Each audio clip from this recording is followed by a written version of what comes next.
Welcome to Wake Up Aligned, the podcast for chiropractors, where we talk about chiropractic, the business of chiropractic lifestyle, and other topics of interest.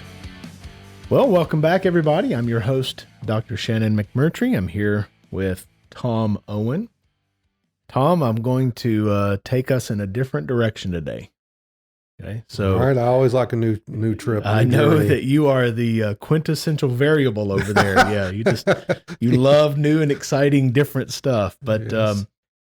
there are things that are the stories. There are people who are doing really remarkable things outside of chiropractic, and I want to talk about bringing some of those stories to our listeners because I think they can get inspiration and motivation from some of these stories. And a personal hero of mine is a man by the name of Daryl Davis. You ever heard of Daryl Davis? You know who that is?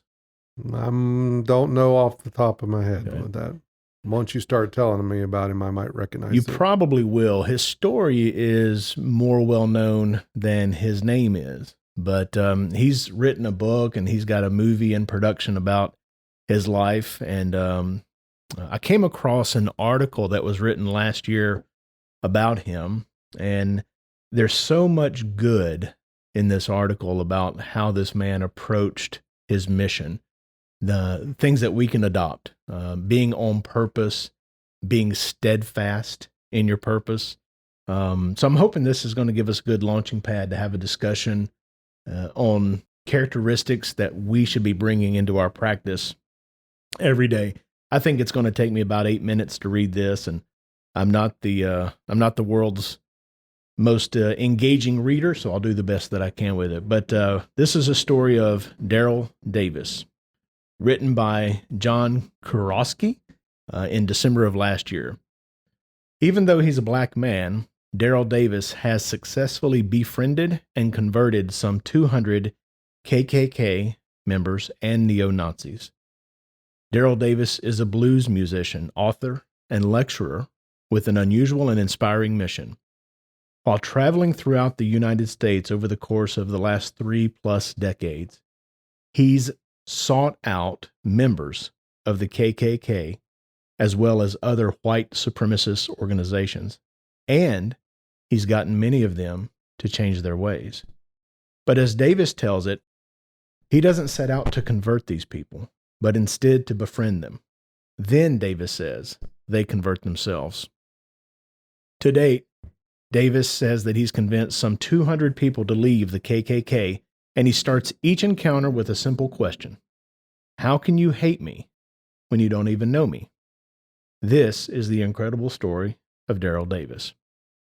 Born in March in Chicago, Illinois, Daryl Davis became keenly aware of racism starting at a very young age. In 1968, at the age of 10, he had his first racist incident. I was in the Cub Scouts, and we were in a parade when people started throwing rocks and other things at me. At first, I thought these people had a problem with the Boy Scouts, not with me. I couldn't believe that people would attack me like that without knowing me. I wondered, how can they be filled with such hate? He carried that question with him all his life.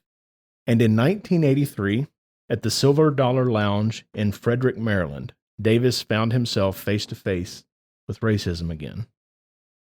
After the show, an older white man approached Davis and complimented him on his music.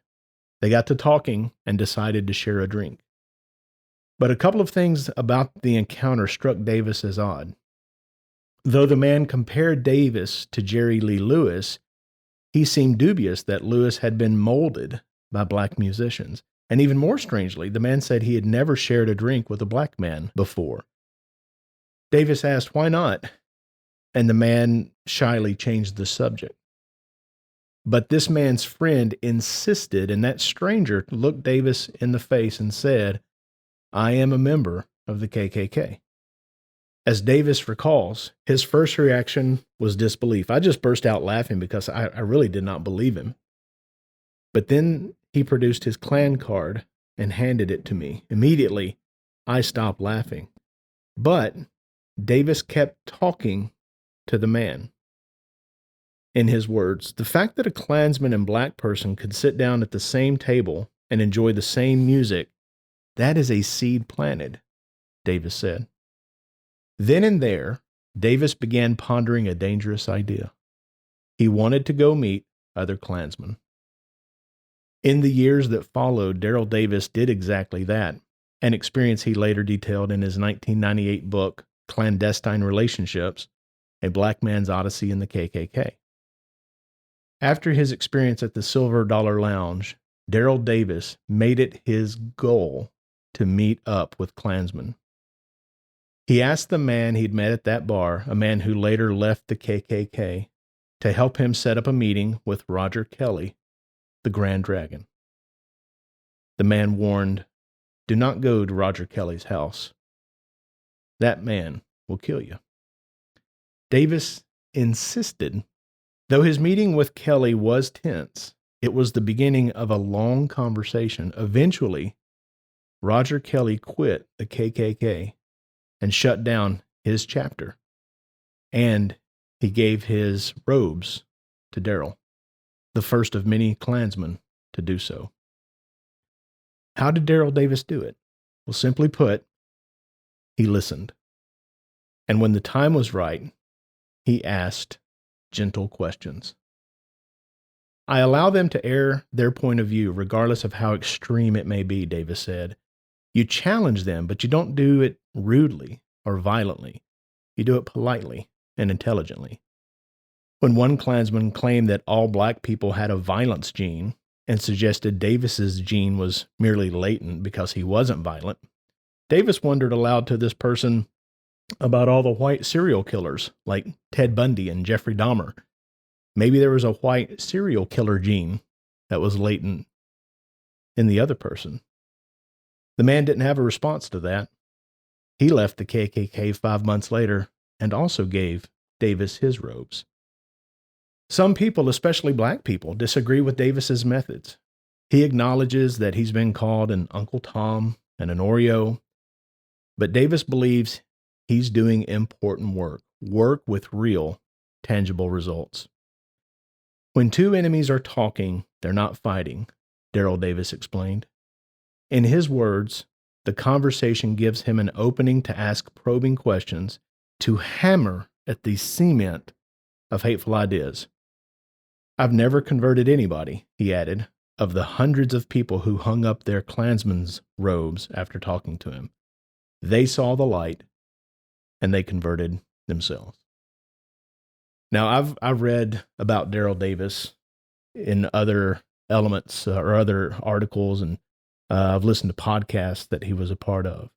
And this author wrote that meeting with Roger Kelly was tense, but he didn't explain anything about it. I happen to know from another article that when they first sat down, they walked into a room, I think it was at a hotel, and Roger Kelly had his armed bodyguard with him. Daryl Davis came in unarmed. Of course, he got frisked and all that sort of stuff. But very early on, as they were seated across the table from each other, one of them, and I can't remember which, made an abrupt movement, like something was falling off the table or something, and the other thought that that was a movement of aggression, like they were going for something.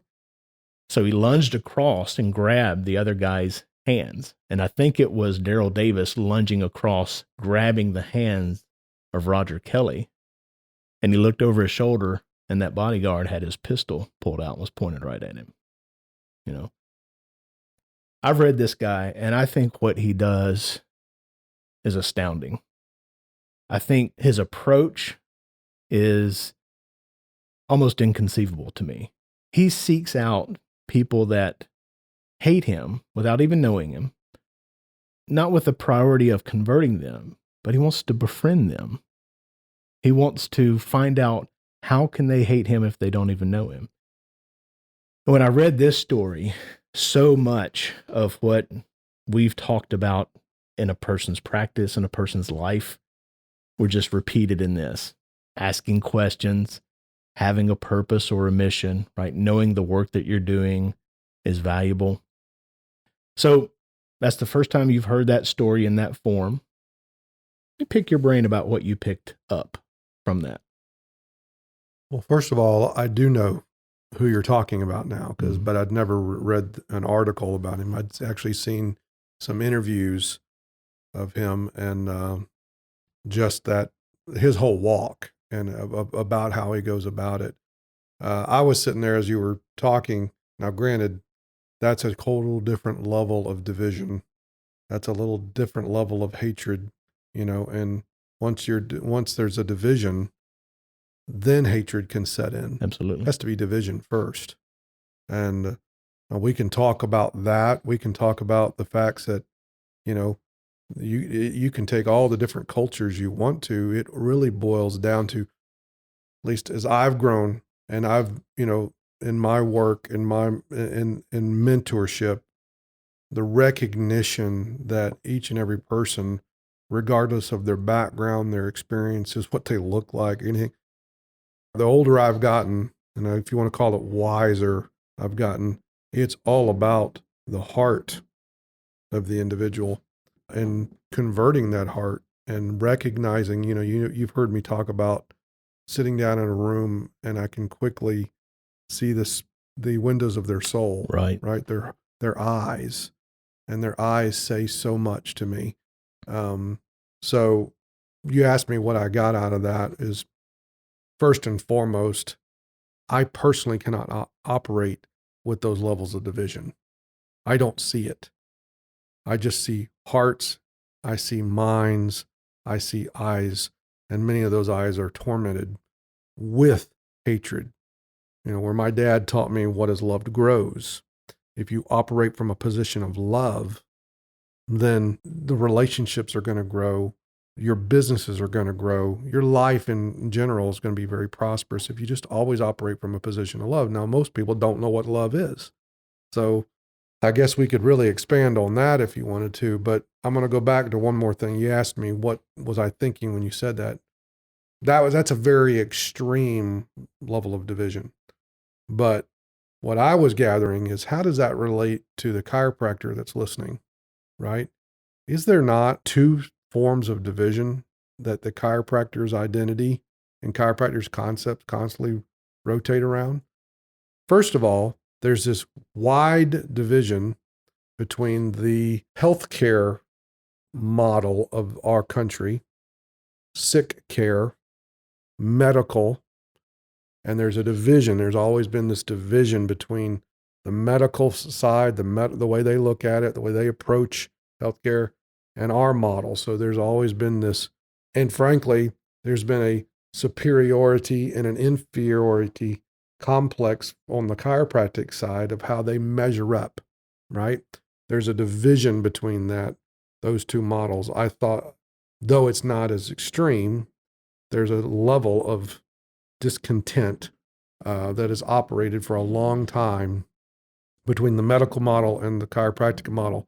Yet, if you just reached across the aisle and you listened and you tried to understand them and you didn't try to preach to them and you didn't try to railroad them and vice versa, we have lots of experience and stories that we can tell about how chiropractic always does. It does win out, right? That total health, that total wellness model is always going to win out if you have ears to hear, right? So I heard that. Also, there's the divisions of chiropractic. I guess growing up all these years, these decades in this profession, chiropractors have held chiropractic back more than the medical profession, right? There is a deep division inside of chiropractic. It's always about competition. You're educated entrepreneurs, you're competing for business. So there's always that realm of competition, competing against each other. Then there's the divide of philosophies. There's the divide of techniques. Oh, I'm a Gonstead doctor. I'm an Atlas orthogonal doctor. I just do diversified. I do the Palmer technique. I do Thompson. I do whatever.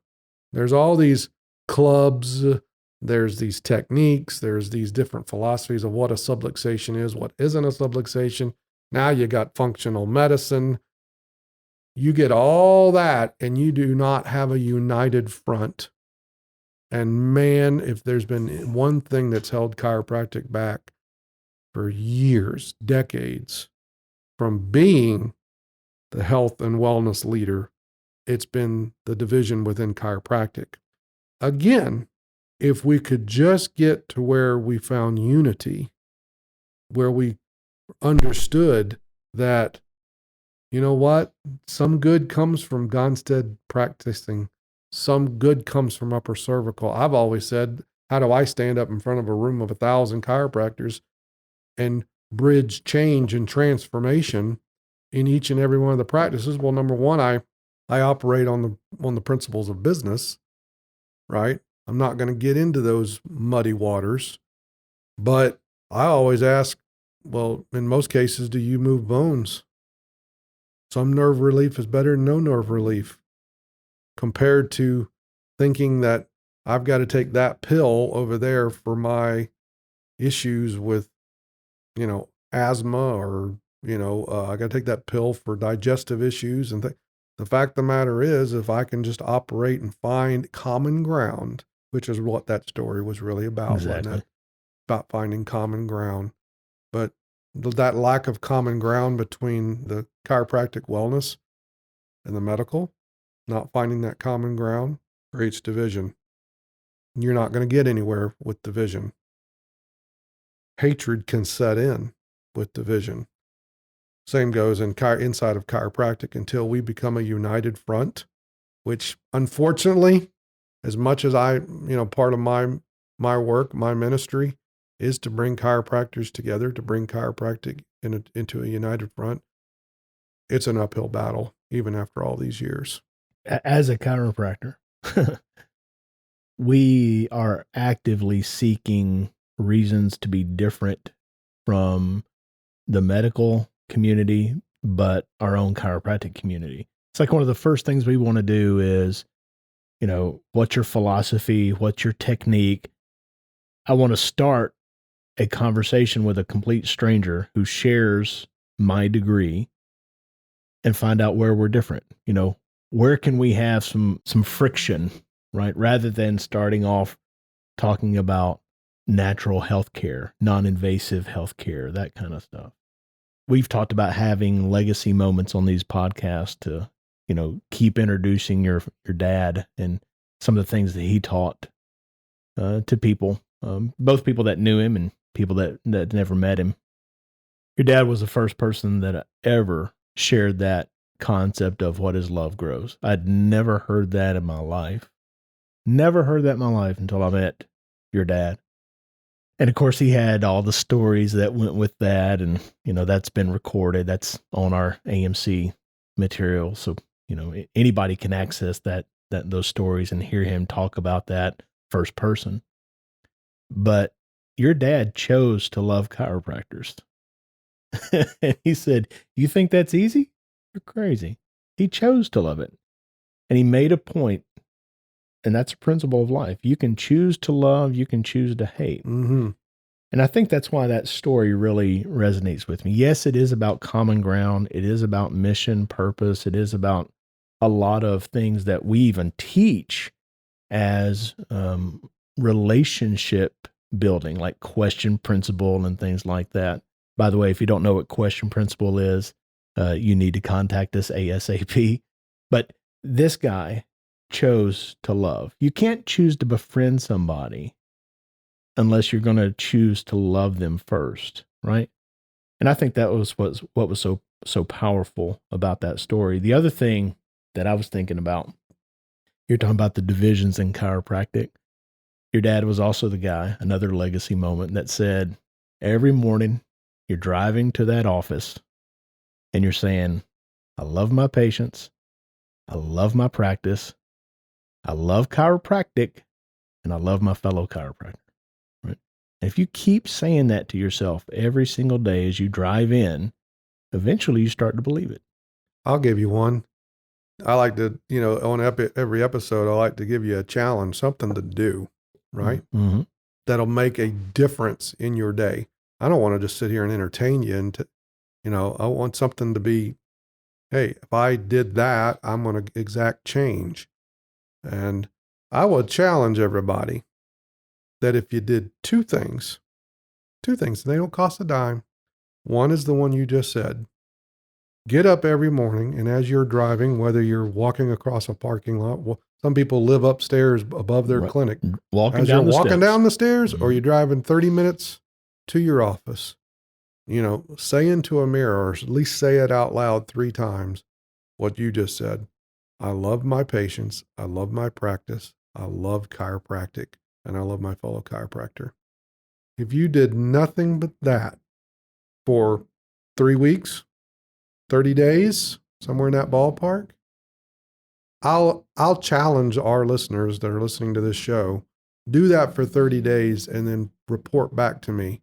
What was your experience? And see if not what you put out, you receive. That's the seed principle. You plant the seed of love, appreciation, value. You can just put it into the universe by speaking it. And then you do that in your office. See if you don't get flooded back with love, appreciation, and value.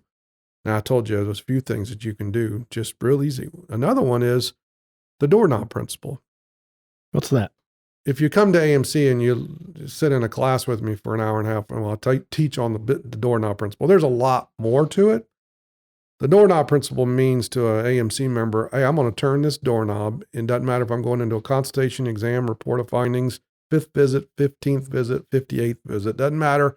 I know exactly what's going to be accomplished. I'm not fearful on what's, on the other side of this door. I turn this doorknob. I know exactly what's going to be accomplished, how long it's going to take, and where I'll be in the next allotted amount of time. Now that's procedural. That's business, right? But there's a component of the doorknob principle that gets lost, and it's very easy to apply. Try taking an expectation. So as you turn that doorknob, say, there's a lifetime chiropractic patient. Now you can say it to yourself right under your breath. There's a lifetime chiropractic patient that will stay, pay, and refer. I'm going to love them. I'm going to serve them, and they will refer, and some will refer many. Now, how long does it take you to say that? 4 seconds? 5 seconds, something like right, that. like that. Try doing that. Say an expectation of there's a lifetime chiropractic patient on the other side of this door that will stay, pay, and refer. I'm going to love them. I'm going to serve them, and some will refer many. Okay? See what kind of result you get 30 days from now by putting that expectation out. All right. Last but not least, and I know then I'll throw it to you. Now, this one might cost just a little bit of money, but it really doesn't have a cost. It's a complete investment. Try investing in love. You use the term Dr. Owen always talked about is what is loved grows. And how do you express love? Some people don't even know what love is. Love starts with a value of appreciation. Okay. Appreciation is the bond between human beings that makes life worthwhile. Now, you should get into the habit of sending out a thank you, just showing appreciation, sending a thank you card out. Now, it's real easy. Everybody gets in the habit. I remember our last meeting, Dr. Nikki McMurtry was sitting in class and she's on fire, right? And there we are, we're talking about all this innate stuff. And then we came to a moment where I caught eyes with her and I said, now, Dr. McMurtry, I said, you want to own that town? I said, get in the habit of sending out 2 to 3 thank you grams a day. I said, and after you get past your staff, after you get past your friends, after you get past the referring patient, you're going to have to start learning how to walk in appreciation, walking in love, right? And I said, now, and then you get in the habit of sending a thank you gram to your mechanic for always getting you in and out on time. Finding somebody like I do, right? You laugh, you think it's funny that I'm into landscaping. I enjoy landscaping. My son's here today. He knows. Dad says, hey, Drew, will you come out and help me in the yard? He knows what we're going to be doing, right? We're going to be doing landscaping. I love doing it. But when I'm driving around town and I see somebody that, hey, I recognize you love landscaping. You really have put a lot of thought into designing that. And The beautiful landscape of your home. How many people on listening stop and get the name off their mailbox, go to I go to my office, figure out what zip code they're in, and write a thank you gram for thank you for growing beautiful roses. It reminded me of my grandmother's garden. I appreciate that. Tom Owen. They don't know who Tom Owen is, but I've fed into someone's life. If you learn to love and show appreciation, then you're going to find I told you those three things, right? One was what you said. I love my patients. I love my practice. I love chiropractic. I love my fellow chiropractors. Say it out loud. Say it out loud as many times as you can. Walking in with an expectation and then showing appreciation. Find ways to show appreciation, and you'll learn that what is loved grows, and you will limit the division in your life. Love is contagious, and it opens doors. What did your dad say? Love is the force that knows no force. How many times have we seen in the 2+ decades we've been doing this, people get free newspaper advertising, free television advertising. Mm-hmm. They meet the influential people of the town, the mayor, all because they wrote a very sincere thank you note and put it in the mail. But that expression of love, that expression of appreciation and gratitude opened the door to something. And it didn't take but 30 seconds, 45 seconds to write that out. Two most dramatic examples of that thank you note that you're talking about in my life. Personal experience with both of these. One was a doctor who was extremely depressed, right? Up in the Quad Cities of Iowa, right? Trying to practice right there next to Palmer.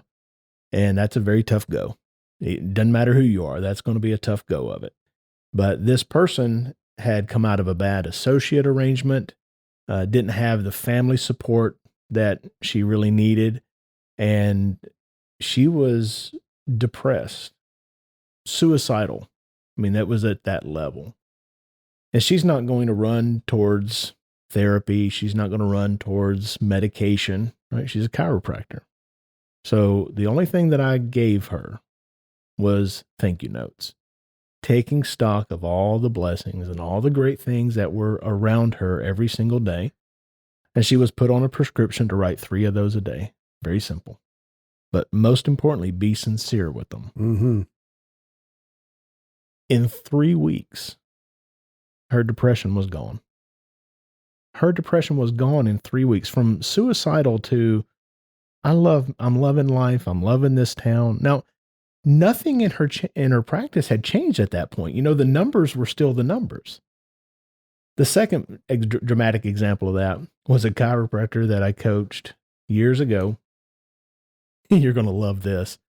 Wrote a thank you note to the CEO of the hospital. I don't know what was in the thank you note. CEO had his personal administrative assistant call this chiropractor to say, hey, we have a health fair going on inside the hospital. Would you like to participate? She went to the hospital, did a spinal screening inside the hospital, booked 19 hospital staff administration right out of the hospital. Mm-hmm. Now, most chiropractors are wondering, well, how do I get into the hospital? How do I get into those circles? How do I get them to trust me and refer to me? And this young lady got invited in, right? And as far as I know, that was a relationship that she sustained from that point on. That expression of love, and that love knowing no force, like the story of Daryl Davis, only good comes from that. Man, we're talking about a whole different episode here. You're talking about authenticity, right? You're in a society where people are starving for authenticity. And there's nothing more authentic than love and appreciation. And when people come in contact with it, that's why, how does somebody get inside a hospital? It's because, do you think it was because that chiropractor went in there and tried to convert them? Absolutely not. No, they found out a real person, somebody authentic, Now you connect with somebody authentic, you're more likely to listen to what they have to say, right? So, oh man, I would love to do an episode on authenticity sometime. But you mentioned, before we wrap this up, you mentioned how just in 3 weeks of expressing appreciation and thankfulness, she went from suicidal to that. All right. Now, you might be listening today. You might be suicidal. You might be having hardships. And let's not compare our hardships, okay? And before anybody thinks that Tom's never had hardships, I can assure you my family's had plenty. All right. And I can think of Dr. Owen, my son's papa, right? They lost a son. Gil died when he was 13 years old, and they watched him dwindle, and it wasn't a short process of watching that happen. And I remember Dr. Owen saying, I was sitting at the railroad crossing waiting for that train to come, and then, but he remembered the investment, the rule of you want to get your mind or your attention off your problems, you get it on the attention of the problems of others. And when you can express gratitude for others, you're getting your attention off of your problems. You're getting your attention off yourself. If it's always woe is me and all the challenges that we have. And I'm not saying you're not dealing with hardship. Okay.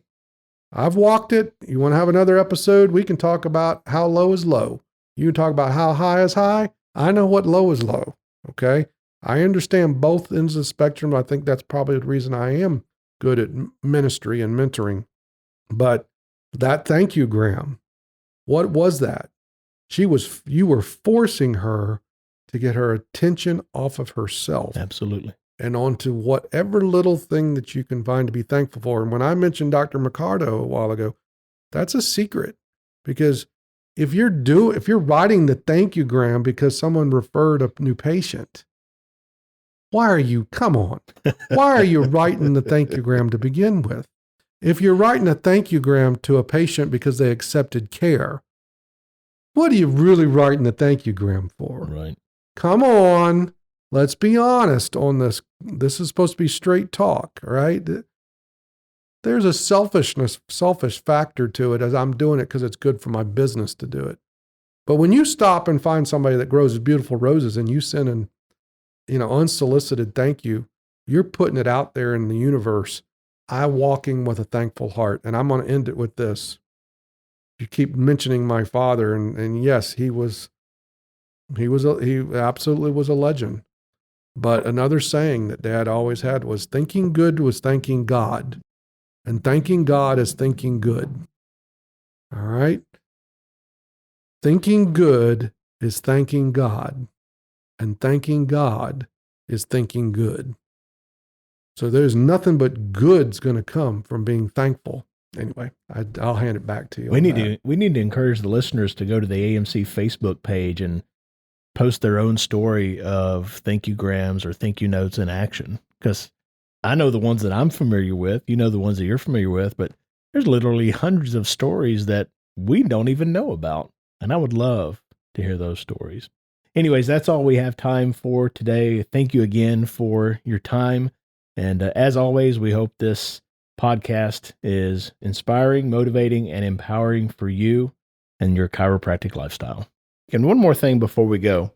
If you're a chiropractor who's searching for a better way to build a more sustainable, low-stress practice, then you can contact us at amcfamily.com.